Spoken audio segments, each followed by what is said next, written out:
what actually fueled our efforts to shed light on the potential utility of depressive symptoms in differentiating between in the older adults with and without cognitive decline is the fact that that depressive symptoms are very, very common in older adults with cognitive decline. For instance, we know from the literature that depressive symptoms are present in more than 40% of individuals who suffer from dementia due to Alzheimer's disease. And depressive symptoms are also very, very common in individuals with mild cognitive impairment.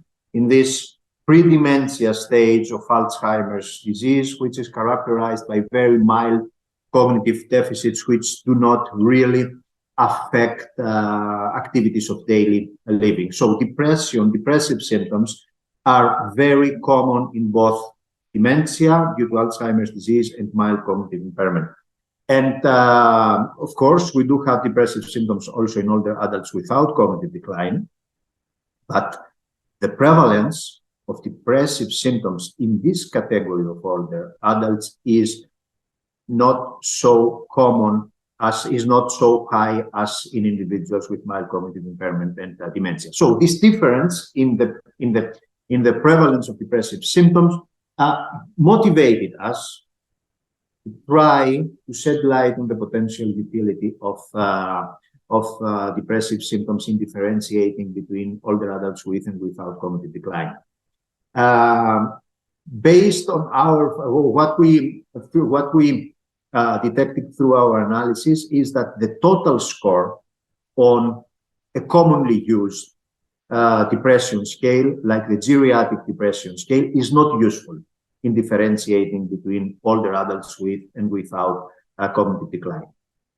But when we analyze the data with machine learning techniques and with the help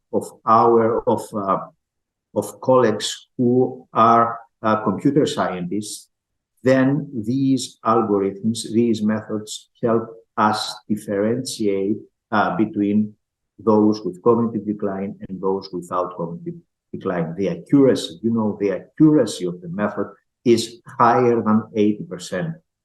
And what is even more important is that individuals can complete the questionnaire about different depressive symptoms, even in the waiting room of healthcare facilities. So it could be another tool for clinicians to differentiate between individuals, older adults with and without cognitive decline.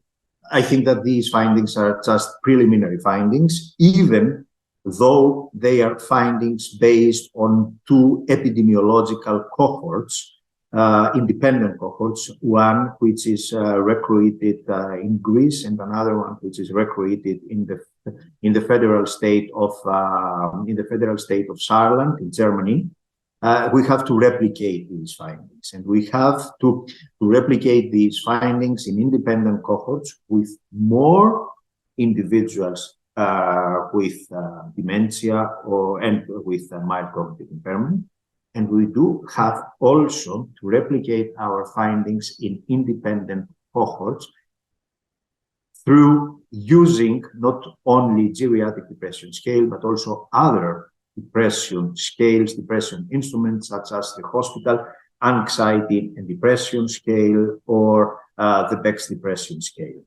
So our findings should be treated with caution. Of course, these are preliminary findings. We have to replicate together with colleagues from other institutions. We have to work to replicate them in independent cohorts.